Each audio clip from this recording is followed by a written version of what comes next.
तुम हार के बैठे हो, तुम हार के बैठे हो। सुनना एक बार ध्यान से, मन लगाकर सुनना, मुझे देखो, मुझे। माँ बाप ने तुझे जब जन्म दिया तो ख्वाब लेके नहीं जन्म दिया। माँ बाप ये सोच के जन्म तुझे नहीं दिया कि तुझे खिलाना पड़े माँ बाप को। माँ बाप ने तुझे जन्नत दिखाया, तुझे पूरा जहां दिखाया। अगर तू एक रोटी नहीं देगा ना तो माँ बाप तुझसे मांगेंगे भी नहीं। तुझे ये नहीं बोल रहा हूँ कि तू हार, तुझे ये बोल रहा हूँ तू कर सकता है, तू करेगा। उठ के तो देख कितना मजा है लड़ने में। I can do it, I can do it.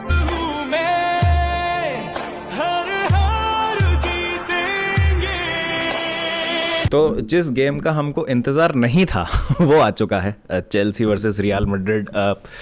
बहुत कुछ नहीं है इसमें देखने को कि क्या होगा, कैसे हम खेलेंगे मैच, क्या होगा। आज सोच के ही थोड़ी सी घबराहट होती है कि क्या होगा। बहुत ज़्यादा मुझे यहाँ पर क्रिटिसिज्म मिला है कुछ दिनों में, सब चेल्सी फैंस के तरफ से ज़्यादा, कि आप बहुत ज़्यादा नेगेटिव हो रहे हैं और आप बिल्कुल भी भरोसा नहीं कर रहे हैं टीम में, आप बिल्कुल इस टीम को चांस नहीं दे रहे हैं, तो आप नेगेटिविटी फैला रहे हैं। जी मैं नेगेटिव नहीं हो रहा हूँ, मैं रियलिस्टिकली बता रहा हूँ कि जिस तरीके के हम फुटबॉल खेल रहे हैं, हम रियल मैड्रिड के अगेंस्ट स्टैंड करना भी एक्सपेक्ट नहीं कर सकते।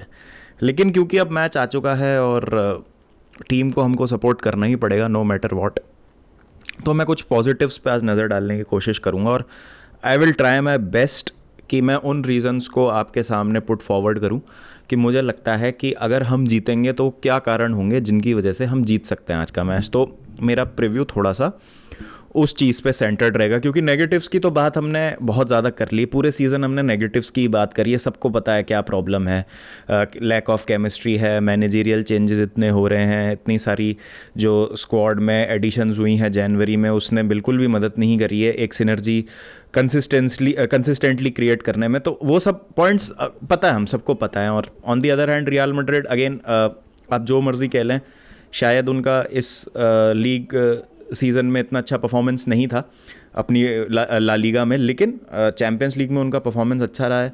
अभी रिसेंटली उन्होंने बार्सिलोना को हराया कोपा डेल रे के सेमीफाइनल में कन्विंसिंगली 4-0। और हमें पता है इस समय रमज़ान के टाइम पे करीम बेंजीमा का एक अलग ही फॉर्म जो है वो जाग जाता है, और लास्ट ईयर उन्होंने क्या किया था हम सबको याद है। तो वो सारी चीज़ें हैं दिमाग में, लेकिन फिर भी थोड़ा सा यहाँ पर पॉजिटिविटी की ज़रूरत, टीम को बैक करने की ज़रूरत, और क्या वो कारण हो सकते हैं जिसकी वजह से चेल्सी जीत सकती है, उस पर आज मैं नज़र डालूँगा। देखिए बहुत ज़्यादा मुश्किल है, मतलब आप कह सकते हैं कि 90% रियल मैड्रिड के फेवर में टायर, 10% चांस दूंगा मैं चेल्सी को, लेकिन 10% चांस तो है ना, तो अपन उस 10% पे आज फोकस करेंगे कि क्या वो चीज़ें हो सकती हैं। तो देखिए पहली बात, क्या आपका स्क्वाड सेटल्ड है? नहीं। क्या आप टैक्टिकली रियल मैड्रिड या कार्लो एंचेलोटी को आउटप्ले कर सकते हैं? नहीं। क्या आपकी लाइनअप, प्लेइंग 11 फिगर्ड आउट है? बेस्ट प्लेइंग 11 क्या है जो रियल मैड्रिड के कंपैरिजन में अगर आप पिच पे डाल सकते हैं, क्या वो बेटर लाइनअप होगी? नहीं। आपके पास पॉजिटिव्स क्या है? आपके पास एनगोलो कॉन्टे आ चुके हैं फुल फिट होके, थियागो सिल्वा फुल ट्रेनिंग में आ चुके हैं, और आपके पास एक इंसेंटिव ये है कि चैम्पियंस लीग नाइट है, आपको बताने की ज़रूरत नहीं होगी प्लेयर्स को कि क्या चीज़ जो है वो दाव पे लगी हुई है। हाँ, सामने जो अपोनेंट है चैम्पियंस लीग में खेलने से या खेलने का मतलब उनसे बेहतर कोई नहीं जानता कि एक चैम्पियंस लीग की रात पे खेलना क्या होता है, लेकिन वहीं पे ही आपकी मेंटालिटी और आपकी जो एक जज्बा है अंदर का वो बाहर आता है। तो क्या आप अपने अपोनेंट से ज़्यादा पैशन दिखा सकते हैं? जी हाँ, आप दिखा सकते हैं। क्या आप अपने अपोनेंट से ज़्यादा जान लगा सकते हैं फील्ड पे? बिल्कुल। क्या आप अपनी टीम को अपने अपोनेंट से बेटर सपोर्ट कर सकते हैं? बिल्कुल। ये तीन चीज़ें जो हैं फैंस, प्लेयर्स टर्न अप करना पड़ेगा। जो भी ट्रैवलिंग फैंस होंगे बर्नाबाउ में, जितने भी जा रहे हैं, उनको फुल वॉइस पे फुल पावर से जो है टीम को सपोर्ट करना पड़ेगा, उसमें कोई डाउट नहीं। उसके बाद प्लेयर्स को खुद थोड़ा सा स्टेप अप करना पड़ेगा। जो सीनियर प्लेयर्स, जैसा मैंने कहा, जो दो मेन प्लेयर हमारी टीम में आ चुके हैं मिडफील्ड में और हमारी बैक लाइन में, एनगोलो कॉन्टे और थियागो सिल्वा, बहुत मैसिव प्लेयर्स हैं, मैसिवली हमारी टीम को बेटर करते हैं ये। ये एक पॉजिटिव साइन हो सकता है हमारे लिए। तो लाइनअप की अगर मैं बात करूं, मैं किस तरीके की लाइनअप देखना चाहता हूं। देखिए 4 एट द बैक में मुझे नहीं लगता कि हम रोक पाएंगे। जो पेस है, जो पावर है रियल मैड्रिड का, आई थिंक हमको थोड़ा सा स्टैक करने की ज़रूरत है अपना मिडफील्ड और बैक लाइन को। तो मैं चाहूँगा कि फ्रैंक लैम्पार्ड यहाँ पे 3 एट द बैक के साथ जाएँ। क्या वो लाइनअप होगी, एक बार उस पर नज़र डालते हैं। तो गोल में होंगे केपा, 3 मैन जो आपका डिफेंस होगा उसमें लेफ्ट सेंटर बैक पे देखना चाहता हूँ मैं कुलिबाली को, बीच में थियागो सिल्वा, राइट पे Fofana. I think Fofana has been really good पिछले कुछ मैचेस में। कुकुरेला नहीं, बिल्कुल नहीं एज लेफ्ट सेंटर बैक, मुझे लगता है कि उनके लिए बहुत मुश्किलात हो सकती है इस गेम में। तो कुकुरेला तो नहीं, कुलिबाली, सिल्वा, फोफाना, ये आपकी बैक 3 होनी चाहिए।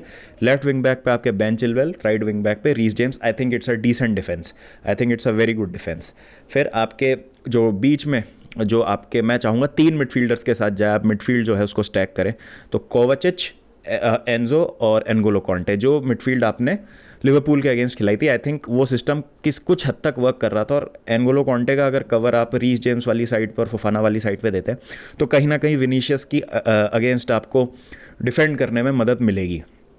प्लस एंजो पीछे रहेंगे, तो थोड़ा सा 6 में वो सेटल होंगे, तो कोवाचिच को मिलेगा मौका आगे बॉल ड्राइव करने का। तो आई थिंक वो काफ़ी हेल्पफुल हो सकता है अटैकिंग ट्रांजिशंस में हमारे लिए। और जो आगे के 2 फॉरवर्ड्स होंगे वो होंगे जाओ फिलिक्स और काय हैवर्ट्स। ऑल्दो मैं मुद्रिक या पुलिसिक में किसी को देखना चाहता हूँ, क्योंकि कभी कभी क्या होता है with the ball real Madrid थोड़ा सा जो है पुश फॉरवर्ड करती है। तो अगर चेल्सी को पोजेशन मिलता है, काउंटर अटैक की अपॉर्चुनिटी बनती है, तो उस हाई लाइन को एक्सप्लॉइट कर सकते हैं उस स्पेस से जो पुलिसिक या मुद्रिक प्रोवाइड करते हैं। बट मुझे लगता नहीं कि उनके साथ जाया जाएगा। आई थिंक दोनों ने ही बहुत टाइम से कोई मैच स्टार्ट नहीं किया, और काय हैवर्ट्स मतलब जो मर्जी आप बोल लो उनके फॉर्म के लिए, लेकिन बड़े मैचेस में उनकी एक है नैक कि वो टर्न अप करते हैं और वो गोल मार देते हैं। जैसे उस दिन हम डॉर्टमंड वाले मैच की भी बात करें तो क्रूशल पेनल्टी जो मिली थी वो काय हैवर्ट्स ने कन्वर्ट करी थी। तो ये मुझे लगता है कि अगर हम लाइनअप उतारते हैं रियल मैड्रिड के अगेंस्ट तो थोड़ा बहुत किसी तरीके का चांस बन सकता है। देखिए ऐसा नहीं है कि all is lost, but realistic होना हमको ज़रूरी है। हमको एक्नॉलेज करना पड़ेगा कि हम एक क्राइसिस में हैं। ऑन दी अदर हैंड जिस टीम से हमारा मैच है वो यूरोपियन चैम्पियंस हैं, उनको चैम्पियंस लीग में खेलने का हमसे बेहतर तजुर्बा है, हमसे बेहतर वो इक्विप्ड हैं इस सिचुएशन से डील करने के लिए। और आई थिंक हमारे लिए बहुत ज़्यादा इंटिमिडेटिंग है उनके होम में जाना।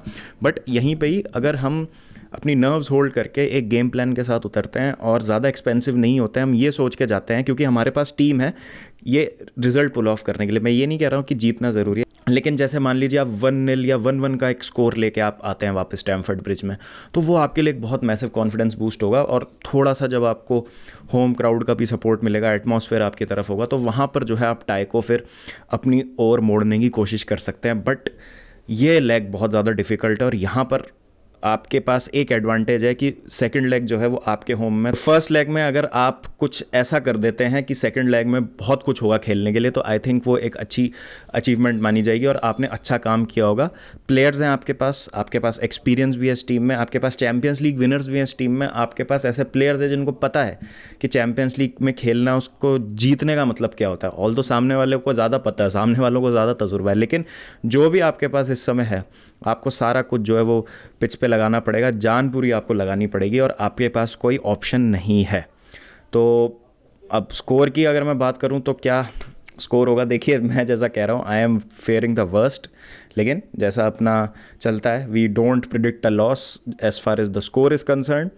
तो मैं जाऊंगा एक 1-1 ड्रॉ के लिए। आई थिंक अगर एक 1-1 ड्रॉ हम ले आते हैं बर्नाबाओ से स्टैमफर्ड ब्रिज में वापस, तो आई थिंक एक मैसिव चीज़ होगी हमारे लिए और सेकंड लेग में फिर कुछ भी हो सकता है। बट अगेन जैसा मैंने कहा it is a herculean task, we are fighting against the odds और चीज़ें जो हैं थोड़ी सी मुश्किल लग रही हैं मुझे यहाँ पर कि यहाँ पर मतलब किस तरीके से जो है हम रियल मैड्रिड के आगे खड़े होंगे। तो देखते हैं क्या होता है। बाकी आपकी क्या राय है, please do let me know in the comment section. आपका क्या प्रेडिक्शन है, डू यू थिंक कि चेल्सी स्टैंड अ चांस? मुझे लगता है we have a chance, not too much of a chance but still 10% chance तो है। तो एक अगर अच्छी लाइनअप और एक क्लियर गेम प्लान के साथ हम उतरते हैं तो maybe we can do something. तो जो भी आपके थॉट्स हैं please do let me know in the comment section, और वॉच अलॉन्ग करेंगे तो डेफिनेटली आप ज्वाइन कीजिएगा, फिर बाकी बातें जो है वहाँ पे करते हैं। तो मिलते हैं आपसे, जब तक ध्यान रखिए अपना, take care and don't forget to keep the blue flag flying.